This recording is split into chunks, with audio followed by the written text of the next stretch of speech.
Love stories with Avinash ನಿಮ್ಮ ಜೊತೆ ಕೇಳ್ತಾ ಇದ್ದೀರಾ ಮೈಸೂರು ರೇಡಿಯೋ. ಇವಾಗ ಸದ್ಯಕ್ಕೆ ಏನಪ್ಪ ಅಂದರೆ, ಹೆಣ್ಮಕ್ಳನ್ನ ಯಾಕೆ ಅರ್ಥ ಮಾಡ್ಕೊಳಕ್ಕಾಗಲ್ಲ, ಯಾಕೆ ಅವ್ರು ಅಷ್ಟೊಂದು ಕಾಂಪ್ಲಿಕೇಟೆಡು? ಮಾತಾಡೋಕ್ಕೆ ನಮ್ಮ ಜೊತೆ ಯಾರಿದ್ದಾರೆ, ಬನ್ನಿ ಮಾತಾಡ್ಸೋಣ. ನಮಸ್ಕಾರ. ನಮಸ್ತೆ. ನಿಮ್ಮ ಹೆಸರು? ಪ್ರೇಮಾ ಸತೀಶ್. ಪ್ರೇಮಾ ಸತೀಶ್, ಹೆಸರಲ್ಲೇ ಪ್ರೀತಿ ಇದೆ ರೀ. ಯಾಕ್ರಿ ಹೆಂಗಸ್ರನ್ನ ಅರ್ಥ ಮಾಡ್ಕೊಳ್ಳೋಕ್ಕೆ ನಾವು ಗಂಡಸರು ತುಂಬ ಕಷ್ಟಪಡ್ತೀವಿ, ಆದರೆ ಆಗಲ್ಲ? Why is that? ಕಷ್ಟಪಡಲೇಬೇಕು. ಪ್ರೀತಿ ಬೇಕು ಅಂತಂದರೆ ಕಷ್ಟಪಟ್ಕೊಳ್ಳೇಬೇಕಲ್ವಾ? ಎಷ್ಟು ಕಷ್ಟ, ಅರ್ಥನೇ ಮಾಡ್ಕೊಳ್ಳಲ್ಲ ಅವ್ರು ಏನು ಎಕ್ಸ್ಪೆಕ್ಟ್ ಮಾಡ್ತಾ ಇದ್ದಾರೆ ಅಂತ.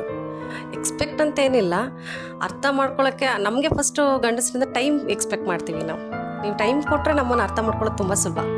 ಟೈಮ್ ಅಂದರೆ ನಮಗೆ EMI, ಹೊರಗಡೆ ಕಷ್ಟಪಡೋದೆಲ್ಲ ಇರುತ್ತೆ ಅಲ್ವಾ. ಬೆಳಗ್ಗೆ ಆಫೀಸಿಗೆ ಹೋದರೆ ಬಿಸ್ನೆಸ್ ಆಗೋ ತನಕ ಬಿಡಬಾರ್ದು, ತುಂಬ ಹೊರಗಡೆನೇ ಟೈಮ್ ಹೊರಟೋಗುತ್ತೆ. ಸೊ ಸಂಸಾರ ಸಾಕಬೇಕಲ್ಲ, ನಡಿಬೇಕಲ್ಲ. ಖಂಡಿತ ನಮಗೂ ಅರ್ಥ ಆಗುತ್ತೆ. ಬಟ್ ನಾವು ಬೆಳಗಿಂದ ನಿಮಗೋಸ್ಕರ ನಾವು ವೆಯ್ಟ್ ಮಾಡ್ತಾ ಇರ್ತೀವಿ.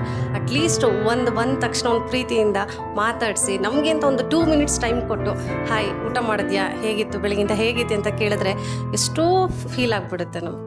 ಖಂಡಿತ. ಇನ್ಮೇಲೆ ನಾವು ಎಲ್ಲ ಗಂಡಸರು ಅಟ್ಲೀಸ್ಟ್ ವಾಟ್ಸಪ್ಪಲ್ಲಿ ಏನಮ್ಮ ಊಟ ಮಾಡಿದ್ಯಾ ಅಂತ ಪ್ರತಿ ಸತಿ ಕೇಳಿದ್ರೆ ಪ್ರಾಬ್ಲಮ್ಮೇ ಇರಲ್ಲ.